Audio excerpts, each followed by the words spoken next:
Okay, let's get this started.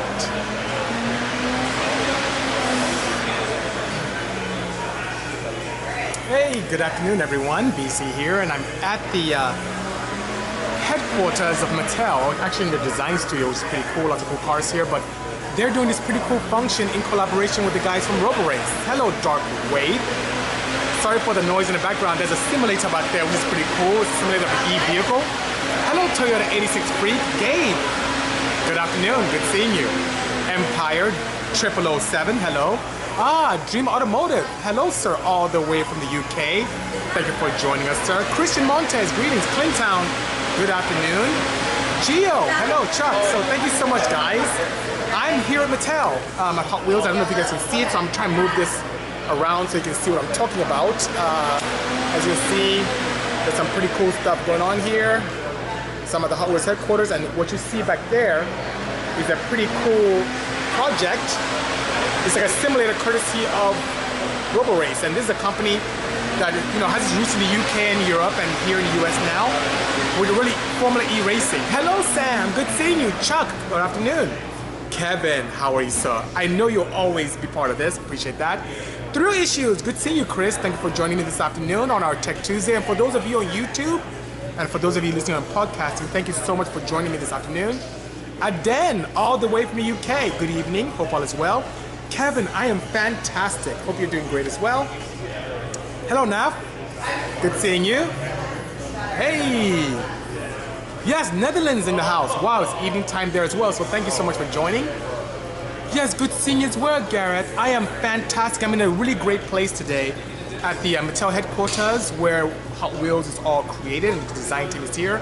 And behind me is a new launch of the Roborace and Mattel collaboration, where there'll be a very cool Hot Wheels and something really exciting is being launched today as well.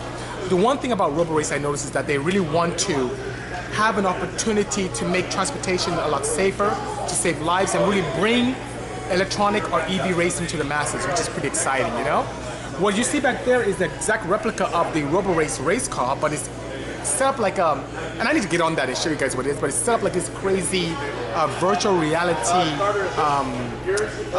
it's like a virtual reality experience, which is really cool. Like you're racing on the track, but you're on top of the car, which is pretty nice, Hello Jeremiah, AJ, good afternoon. Thank you so much for joining this afternoon.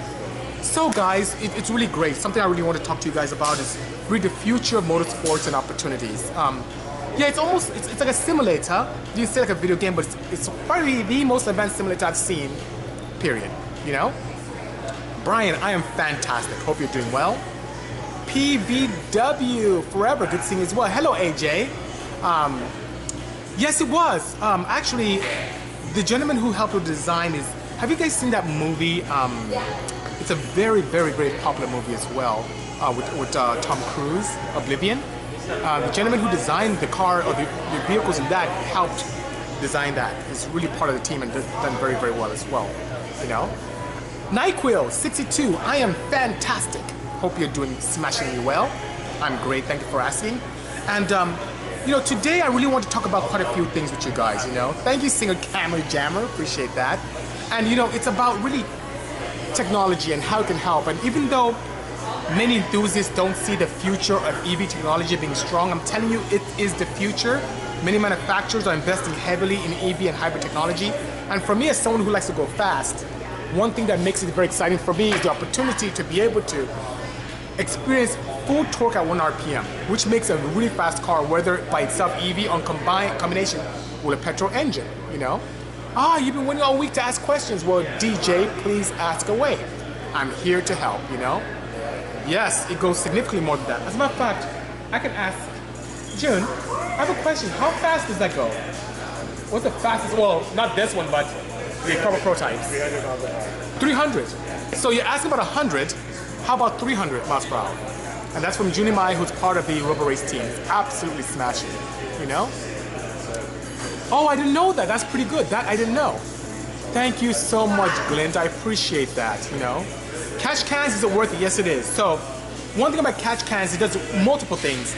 Especially if you have a car that's set up where you tend to evacuate the crankcase pressure into the atmosphere. A lot of times, oils, especially some of the cheaper oils that kind of have a high evaporative function, you need to be able to collect that and collect it very nicely. And sometimes there are liquids and vapor that actually are moisture based that collect as well, and you want to be able to collect that properly.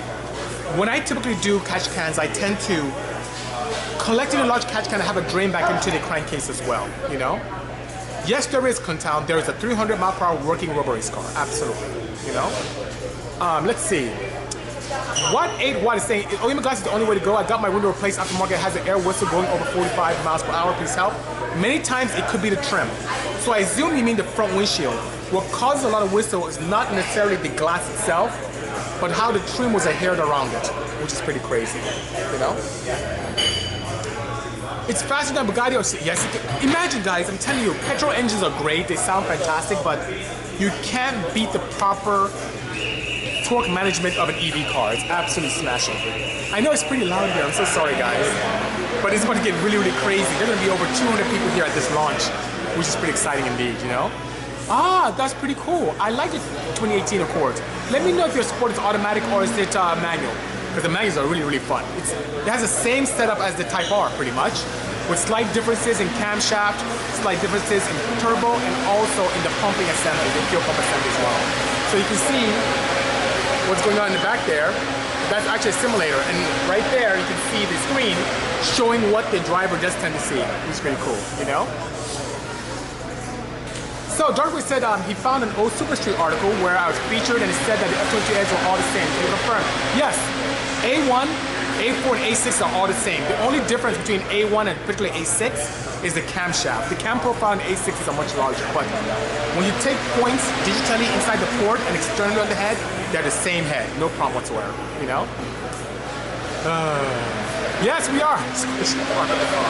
You're absolutely correct, Clinton, you know? Is there a tire brand I recommend for tractor Eclipse? I use Nidos, but now I wonder if you would recommend different. Yes, I'm a huge advocate of Toyo, which is to some extent a sister company to Nido, but the Toyos give me a lot of compounds. Where you're looking at the RR for road racing, even if you're looking at their slicks, which is pretty cool. I'm a huge fan of the R888Rs, which gives me great feedback on the track, good adhesion, very good adhesion, and improved drivability in the rain. The R888Rs are really good all-round performance tire, and I have it on the Viper, on my center seat Porsches, and so forth. The RRs are fantastic. The RA1s are good old school compound and tread package, which is pretty nice, but you know, yeah. There are about 3 ladies behind me, R35.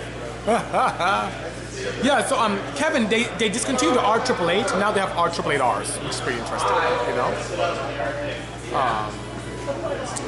So, yeah, that's one thing. You're correct, DJ. Ethanol is hygroscopic, which means it absorbs moisture from the atmosphere, but it's not so much to create an issue with the catch can, but a catch can is a good idea, especially if you're using an oil that's not E85 compatible. I use Purol, and even with that, I don't see the evaporation or contamination, but still I have catch cans on pretty much all the project cars I have, especially the boosted ones, which are pretty nice, you know?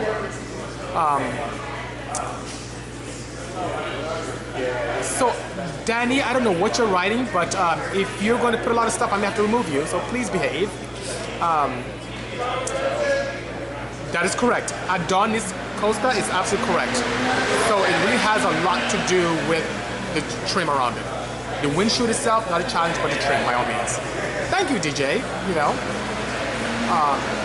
So, I know they have very special tires, so if you see, there's some Michelin Pilot Sports that are specifically made to handle the weight and speed rating that this car has. So when it comes to Formula E, I can find out. And what we'll do is when I'm done with this live feed, we'll walk around the cars and find out, you know? Sure, I'll be more than happy to.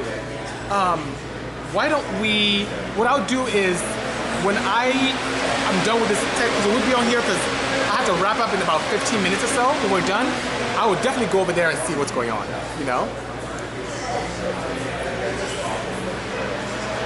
I know, if he doesn't stop, I'll have to remove him. I'll have to remove him, AJ. So, Person Blake soon, wait, what is asking, is there a brand or certain DOT4 I recommend? Yes, Stop Tech. I've used their fluids with great success, and it's something that's very, very attractive. And you can be able to find that all around the world, from the UK to here in the United States, no problem whatsoever, you know? So with 020, what temperature would you recommend an oil cooler or higher viscosity? Well, it depends.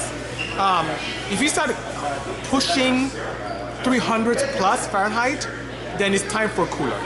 I mean, 300 solid, then it's time to get a cooler.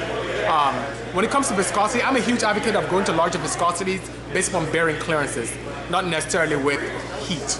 But bearing clearances and what you may reject into it. Let's say you have an NA setup that requires 020 and you're going to turbocharge on that build, yes, go 530, go the next step up.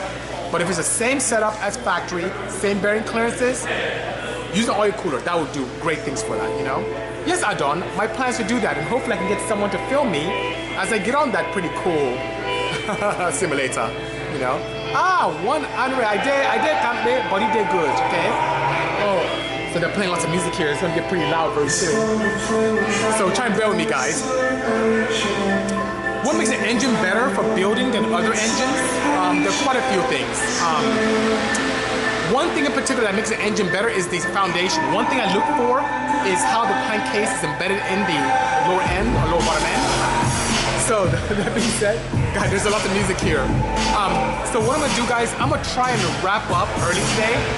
I'm gonna walk around the campus because there's a lot of music. I don't think you guys can hear me. So I'm gonna come back, walk around, show you what's going on here, and we'll get a closer look at the simulator, okay? Hope all is well. Talk to you guys soon. Take care. Cheers.